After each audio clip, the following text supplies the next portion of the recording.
This program proudly brought to you by the bank that helps grow your business. Hear the thunder, feel the heat, experience the power. V8 Supercars. It's the greatest rivalry on the planet. Ford versus Holden. The Shell Championship Series from Phillip Island. 3 o'clock Sunday, exclusive to 10 Motorsport.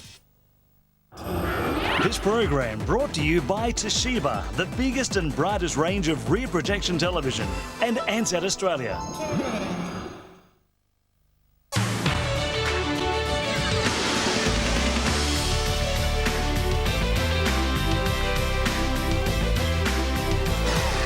Tonight, it's hot and windy. Must be El Nino. The wisdom of Solomon. Why Hormono has gone back to footy. This is my life and I've got to play rugby league.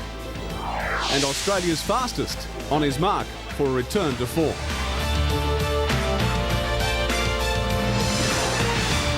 Hello everyone and welcome. I'm Tim Webster. This is Sports Tonight. Also in the program, another cyclist blasts the authorities. I should have been selected before. Zeke Stegel on fire in the snow. Plus the best of the rest from around the world. Carter bump. Oh, hurry! Put it down. Count the bucket. And first, strong winds and temperatures in the 40s took their toll on scores in the opening round of the Australian Masters at Melbourne's Huntingdale course. Only 3 players managed to finish below par. New South Welshman Paul Gow with a one-stroke lead going into the second round. Australian Open champion Aaron Baddeley forced to withdraw with the flu. On the money list. In windy conditions, Marcus Kane led early at 4 under before disaster struck. First one putt, then another slipped past the hole. Kane's disaster gave Roger Davis the lead at 2 under, but 3 drop shots in the last 2 holes proved costly. The wind not only made life difficult for players on the fairways, hitting the green also heartbreaking for Stuart Appleby. More joy on 18, a birdie capping off a solid round. This brilliant chip by Paul Gow for a share of the lead, one of the few highlights of the day. Yeah, he sure is. This chip from over the back. Oh, look at this. Oh, he's holed it. Gow, the early leader in the clubhouse at 2 under. 6-time winner Greg Norman showed his experience in the windy conditions, but struggled on the greens again. But his round of 3 over leaving the Shark well in contention. Last week's Greg Norman winner Lucas Parsons crashing back to earth with a 6 over, while Stephen Leaney defied his finger injury, showing good form early. Oh, that's a beautiful shot from Stephen Leaney. The big-name internationals took any chance to get out of the sun. An indifferent day for John Daly, in trouble at the 7th, but he recovered brilliantly. Sergio Garcia found the going tough on the greens.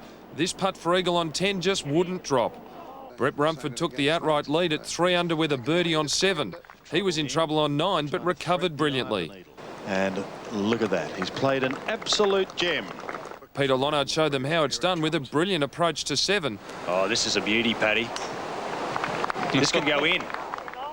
But soon after, he found the trees, a fate shared by many in the vicious winds at Huntingdale. Yeah, it was tough. Paul Gow with the lead. The Aussie pair of Chris Gaunt and Shane Tate, the only other 2 to break par. Greg Norman finished 3 over with a 76. Sergio Garcia was 5 over. After almost 18 months out of action, West Coast veteran Chris Lewis will make his long-awaited return on Saturday. Lewis didn't train with the club this morning, but will make his comeback against the Western Bulldogs in the AFL's pre-season Ansett Cup. Lewis warmed up with his teammates but left the track without taking part in any training drills. However, the 200-game veteran did participate in a practice match late this afternoon against the Fremantle Dockers at Subiaco. He played about a half today and will add to that effort this weekend. Maybe a quarter and a half. Absolute maximum play would be half a game. I just think he hasn't done enough yet that I'd want to throw him in for much longer than that. I think we just need to let him feel his way a bit. Lewis has missed a year and a half of action due to stress fractures in his ankle. At times it was thought his career was over. Ken Judge believes the last remaining original Eagle still has something to offer the club. It's a manageable thing and we've got to make sure we manage it right as well as he does. And on that basis, if he does that, then he should be able to, play for some good footy for us this year. Further good news for the Eagles, brilliant big man Fraser Geary showing he's overcome a calf strain and he'll be in the squad of 26. Interestingly, Gehrig was seen wearing club-aligned Puma boots today for the first time in more than a year. In recent times, a personal deal has seen him wear Fila boots. While the Eagles can't make the pre-season semi-finals, Judge is confident his team will show vast improvement on their 76-point drubbing last week against Hawthorn. Yeah, look, it was a bit of a kick in the backside. You know, it was a bit of a reality check, I suppose. That you know, we probably weren't quite in the right frame of mind last week, and you know, they know we're better than that. Solomon Homono's return to rugby league again was prompted by pleas from his family. St George Illawarra took Homono back after talks with his father. The big forward won't make much money this season, but the opportunity is all he really wants. Accompanied by his father Maley, a nervous Solomon Homono explained his decision to return to football. It's the second about face in little more than a month for the game's nomad. He recently decided to retire at the age of 24. So why the about face? I realised without it, that short term that I was without it, you know, I can't be nobody. So you know, this is my life, and I've got to play rugby league.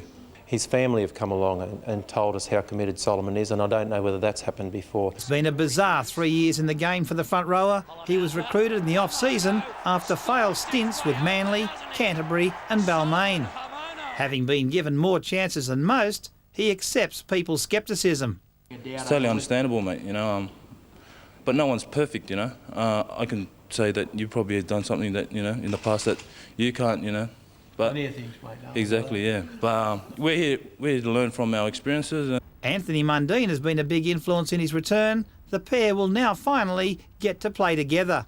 Anthony's always been a brother of mine. He's never lost faith in me. He knows, you know, where I was at, and he understands. Homono's elevation to the top side will depend on his fitness and whether he can get back to his damaging best. Solomon Homono is playing for match payments only. His situation will be reviewed at season's end. He starts off in First Division this weekend against the Roosters in Wollongong. And the NRL's much criticised judiciary system is under fire again after West Tigers captain Jared McCracken escaped a 13-week suspension.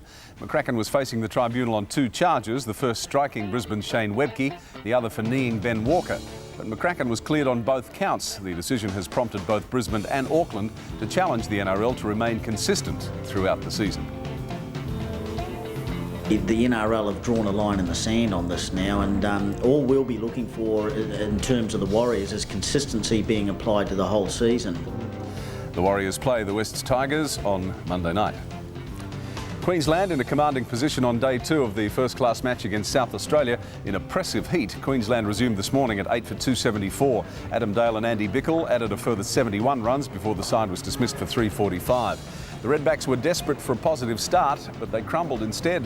Top order crushed by the Bulls' attack. Ben Johnson, the only stubborn batsman, with 47. Michael Kastrovic did the damage with the ball. He picked up a fifer as the home side was forced to follow on. South Australia doing a little better in the second innings, but they still need another 100 runs or so to erase the first innings deficit. And the stage is set for a big finish in Western Australia's 4-day clash with Tasmania. Tassie off to a good start. Michael Di Venuto and Dean Hills combined for their highest partnership. Hills knocked up 139 before he fell to Damien Martin. Di Venuto headed for a century when he was trapped on 91. And then it was the Warriors' turn. Some dashing batting by Justin Langer and Ryan Campbell gave them the overall lead at 327 and the chance to set an early target tomorrow. The morning session vital as both teams strive for that outright victory. There you go, a calculated declaration from Jamie Cox and quick runs from Langer and Ryan Campbell has set up what should be a very thrilling final day run chase. And in the other match today, Victoria is in a very strong position against New South Wales. Matthew Mott top scored, but runs also for Brad Hodge, Matthew Elliott and Jason Arnberger. Stuart McGill the best with the ball for the Blues. And in tonight's NBL match, West Sydney kept its playoff chances alive by trouncing Victoria by 23 points. This is Sports Tonight. Time for a little break. Here's what's next. Matt Shervington set to be the fastest again. Another cyclist lashes out. And anger at Adelaide's double booking. It's kind of rank stupidity on behalf of Tennis Australia not to have a look at what's occurring in a city before they schedule such a situation.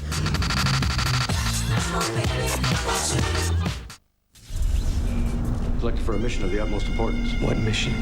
Save the world. 250 years in the future, all will be lost. Hang on. Unless the fifth element can be found. From the director of Joan of Arc, We're sending somebody in to negotiate. Bruce Willis, Anybody else want to negotiate? Gary Oldman, and Mila Jovovich. The Fifth Element premieres Sunday on Channel 10. Toshiba, the people who developed DVD and invented home theatre, announce a bright new future in rear projection television. Big 43-inch pictures that are twice as bright as any other similar-sized TV. In the world's slimmest and most elegant cabinet. For the biggest and brightest range of rear projection television, including the brilliant new 43-inch. See Toshiba. You're looking at the best. Hey, you want to hear something remarkable? Now listen. 1, 2, 3. Classic hits. 2WS. Hands And Kaylee. more fun at breakfast. Down on the corner. And Sydney's classic hits all day. R-E-S-P-C-T. Feel like that old time rock and roll. You have a remarkable mouth. Classic Hits 2WS is a remarkable radio station.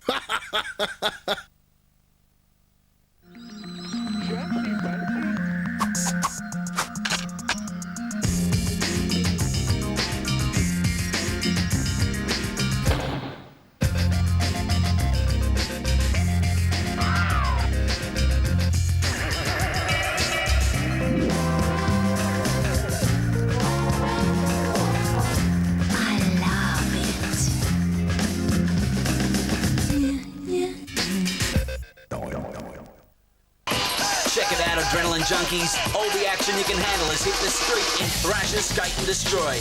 Non-stop in-your-face action has made this the coolest game out. Thrasher Skate and Destroy. It's a way of life. Available now.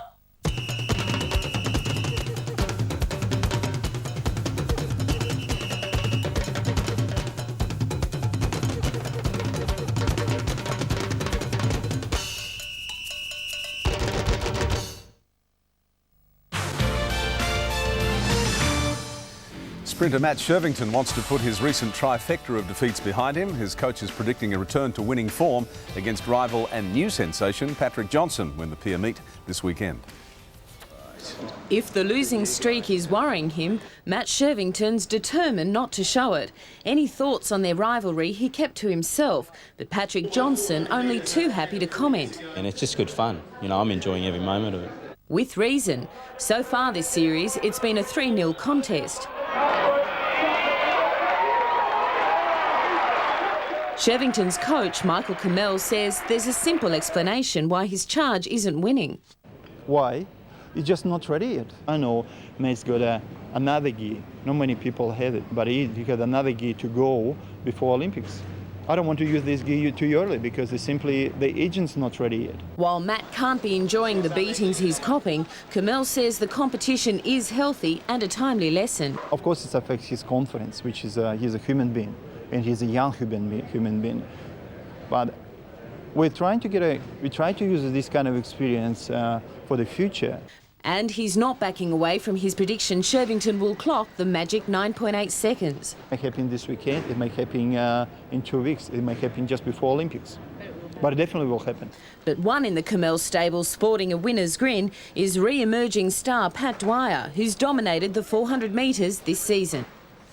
Racing tonight was at Moonee Valley in Melbourne. The feature race, the Alastair Clark Stakes, over 1600 metres rather. Here's the closing stages. Second last, Go Buzz Lightyear leads. Pins is coming after him. Pins is looking confident around the home turn, and Diatribe running on. Pins moved up to Go Buzz Lightyear, put his head in front, and then Diatribe getting out to the middle of the track, but Pins has exploded away. He's racing clear, and Pins has won it brilliantly. Diatribe or Oval Office, who ran on very well. A photo of the miners. Crawl got home when it was all over. Go Buzz Lightyear weakened the last 100. He has a burning ambition to compete at the Olympic Games, but cyclist Stephen Pate says his stormy relationship with officials may mean he never realises that dream. Pate claims he's proved himself time and again on the track, but hasn't yet mastered the game of personal politics. 96 I was national point score champion, which is an Olympic event, and I was left out of that team. So yeah, things like that just prove that I should have been selected before. The colourful 36-year-old aims to win the national points race, so officials have no choice but to pick him in the Olympic team for Sydney. He also hopes to make it win number 5 in Australia's most prestigious handicap track event in Melbourne on Saturday, the Austral Wheel Race. After a disappointing 1999, V8 supercar driver John Faulkner wants to turn things around when the series starts this weekend at Phillip Island. The team will expand to a 2-car operation and help out a children's charity as well. This mobile billboard provides room for up to 350 businesses and 20,000 signatures, an idea Faulkner hopes will raise $100,000. Charity, and it's for terminally ill children, and our aim is to take the car to all the circuits right around Australia and promote the hell out of it. Money for the Make-A-Wish Foundation. Just 3 years ago, Faulkner won the V8 Supercar Privateers crown and has been consistently in the top 10 since. South Australia's biggest sporting weekend of the year has become the focus of a monumental argument. The head of the V8 Supercar Series has called Tennis Australia stupid for scheduling a Davis Cup tie in Adelaide at the same time as the Adelaide 500. Ironically, it was a superb performance from South Australian teenager Leighton Hewitt which helped create this dilemma for Adelaide. Victory over Switzerland in the first round of the Davis Cup set up the clash with Germany at Memorial Drive. But unfortunately, it'll be the same weekend as the Adelaide 500 supercar race. I think that it's kind of rank stupidity on behalf of Tennis Australia not to have a look at what's occurring in a city before they schedule such a situation. It's obviously not going to affect the sensational Adelaide 500 because it's pretty much sold out corporately. While Mr Cochrane suggested changing the date of the tennis so the public could enjoy both events, Tennis Australia has indicated it's locked into worldwide Davis Cup scheduling. So, move the car race out of the question. It'd be impossible now to drop it on the Adelaide 500 people to move their scheduling around. Their scheduling's been in place and approved for quite some time. While Adelaide's embarrassment of riches is a positive, it would clearly be more beneficial for the state's economy had the events been on separate weekends. While the head of the V8 Supercars was far from pleased about the double-up, he was certain that Adelaide could cope with the overload and in fact suggested the city could handle a lot more. I've said lots of times that Adelaide, when they get into the event business, do it as well as anybody in the world. In fact, Adelaide probably should have got the Olympics, quite frankly. They would have done a better job than those clowns up in New South Wales are doing at the moment. So, you know, the truth of the matter is Adelaide is a great event city. A big night in motorsport. Formula One hopeful Mark Webber has won the Motorsport Personality of the Year at a gala dinner in Melbourne tonight. Sports Tonight's Greg Rust is there. He has Mark with him. Evening, fellas. Good evening to you, Tim. Yeah, it's a little bit cooler, thankfully, here in Melbourne at the moment at the Tennis Centre. Quite hot down here today, and that was worrying some of the V8 supercar drivers as we head into round 1 of the Shell Championship Series this weekend at Phillip Island. Craig Lowndes, he's won the Big Gong, the Motorsportsman of the Year award, and he's currently on stage receiving that at the moment. But the one voted by the fans as the Motorsport Personality of the Year, as you said, is Mark Webber. Mark, congratulations. Thanks, mate. Now, of course, you've got a big year ahead of you, a bit of disappointment last year with Mercedes at Le Mans, but we've already seen you behind the wheel of an Arrows Formula One car. Can we expect a bit of more of that this year in 2000? Yeah, I hope so. I think we can, after what we've done to finish the year of testing with Arrows, they were happy with what they saw. It doesn't get handed to you on a plate. I've got to keep working for it over there, and the racing's going to be busy as well. I've got the 3000 program as well, so this year's very, very busy.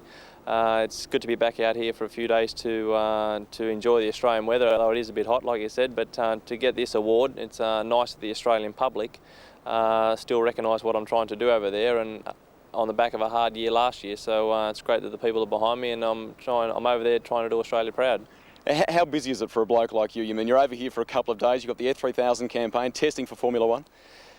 It does get pretty busy, but it's only a plane, you know, so you just get on them and get off them wherever it is, so that's how it is. You've got to be in the right place and where the action is, so testing is over there, and the important people are here, so it's nice to be coming back out here. Once again, well done, mate. We know it's a big ask for you over there trying to knock on all the doors, and you're really making some inroads, and it's great to see you doing so well. Thanks very much. There he is, Mark Webber, winner of the Motorsport Personality of the Year award, and that's all from the Melbourne Tennis Centre. Next on Sports Tonight, we hit the boards. Drops off the stack. Woo! And the slopes. Plus the play of the day. That's just around the corner.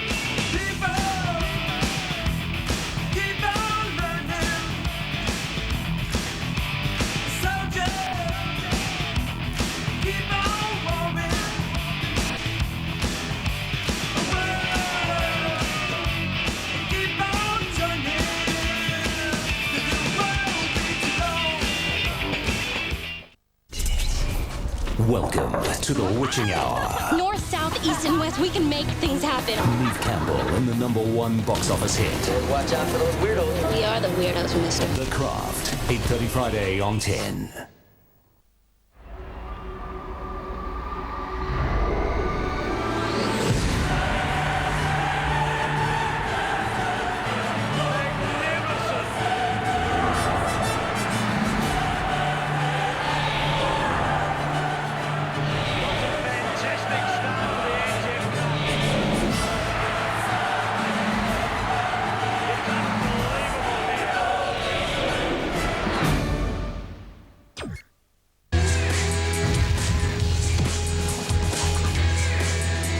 Chow Yun-Fat, Mark Wahlberg,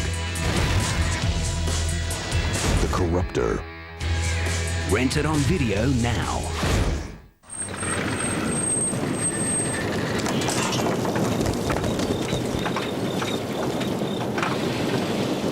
Need a new car? With the biggest choice, you'll always find something better in Herald Classifieds. Top service. Great prices, big brands. That's Autobahn. From quality auto accessories to auto paints and car care. That's Autobahn. From a huge stock of parts and tools to all the best in performance gear. That's Autobahn. Plus all the latest in car stereo and security. To save on all the big brands, get into Autobahn because the team who owns the store is there to give you all the best in service and advice. Autobahn, top service, great prices, and all the big brands. Autobahn. Don't you just love that freshly coloured feeling? And don't you just hate it when the colour fades? Now there's a new way to protect your hair health and prolong your colour intensity. Introducing Pro V Colour Care from Pantene, the only system that has a pre-wash spray, special care shampoo, conditioners and UV protectors to help seal in up to 70% more colour. Keep that freshly coloured feeling longer with new Pro V Colour from Pantene. Hi, I'm Greg Radley. And I'm Ian Trent. Every weekday morning we've got your sport covered. The Big Sports Breakfast is the who, what, when, where and why of sport. With all the footy and lots of news. 2KY Racing Radio. It's a secret they'll do anything to conceal. You're not supposed to be here, Frank. I just want to find out what's going on. But a freak accident is about to uncover everything they've worked hard to hide. Was it human? 7 days, 7:30 Saturday on 10.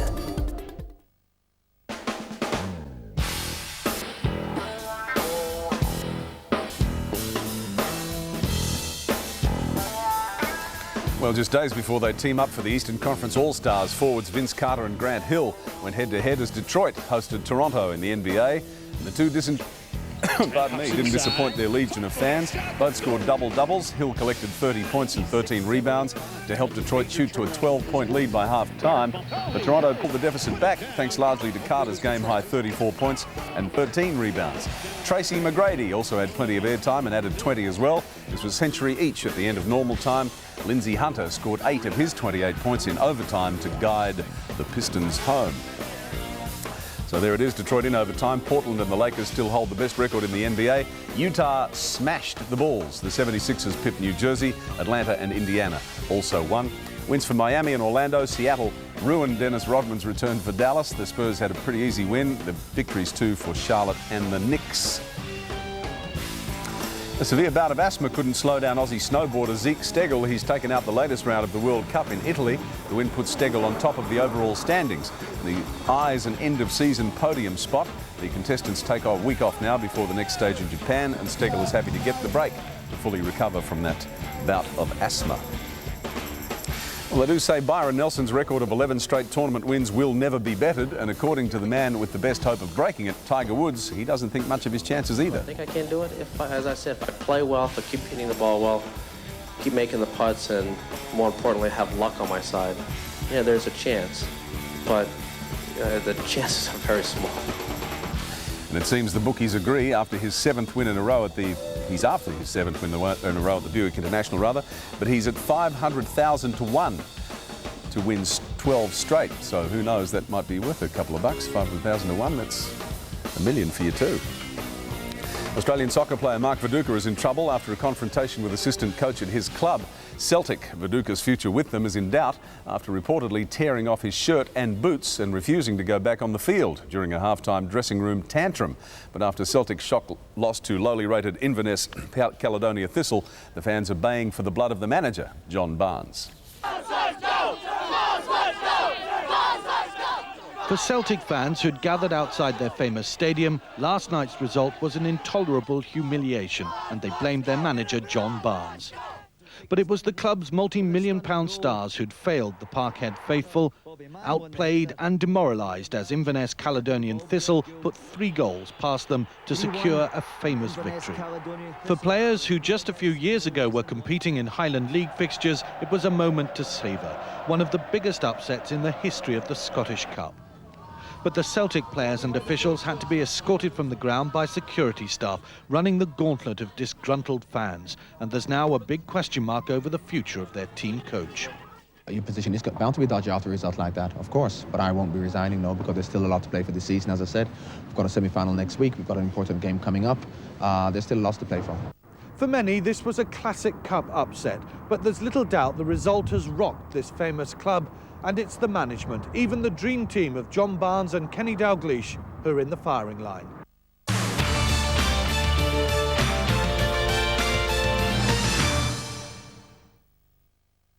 Richard Gere. Everybody thinks you did this, everybody. I'm the only one who believes you. Oscar winner Frances McDormand. He's insane. And Edward Norton. I got you now. In the chilling psychological thriller, Primal Fear, Saturday on 10. Rockymentary, the new CD. 16 tracks that inspired Australia's world surfing champ Mark Occhilupo. So you can go hard. Here comes the story of the Get down. Not a black magic woman. Get into it. Someday. Or just go off. Get psyched to 16 crankin' tracks on Rockymentary, the CD, out now. She's running hot. You're gonna have to bring her in. Cut it. Somebody fix those things.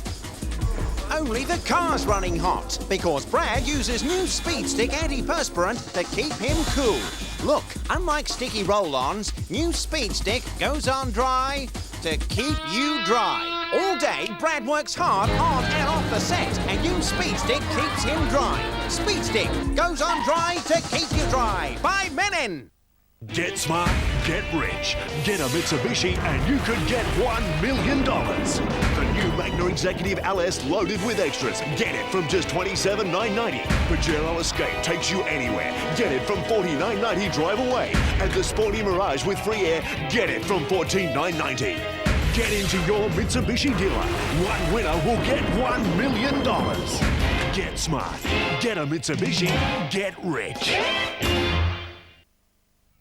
With today's shock news that 80% of all flight paths are being redirected over this single suburb, residents are up in arms at the level of aircraft noise. Looking for a new house? Find something better in the new look Domain. Now out on Thursdays and Saturdays. Wake up to the Big Sports Breakfast. Every weekday morning, we've got your sport covered. The Big Sports Breakfast is the who, what, when, where and why of sport. And a lot of fun. 2KY Racing Radio. 7:30 Sunday, Bart's going from naughty. He's gotten into the pep closet. I'd say he's coming out of the pep closet. To nerdy. Come on, people, this poetry isn't going to appreciate itself. All new Simpsons, 7:30 Sunday on 10. Time for our play of the day. This is the coolest one we've had in quite a while. Cool because it's on a frozen lake in Lithuania. Yes, it's the Interdominion Series, Lithuanian style. Some of the horses pulled sleighs, some pulled conventional sulkies. The crowd really got into the swing of things over there too. The fashions in the field are not exactly what we're used to, but hey, this is Eastern Europe and it is the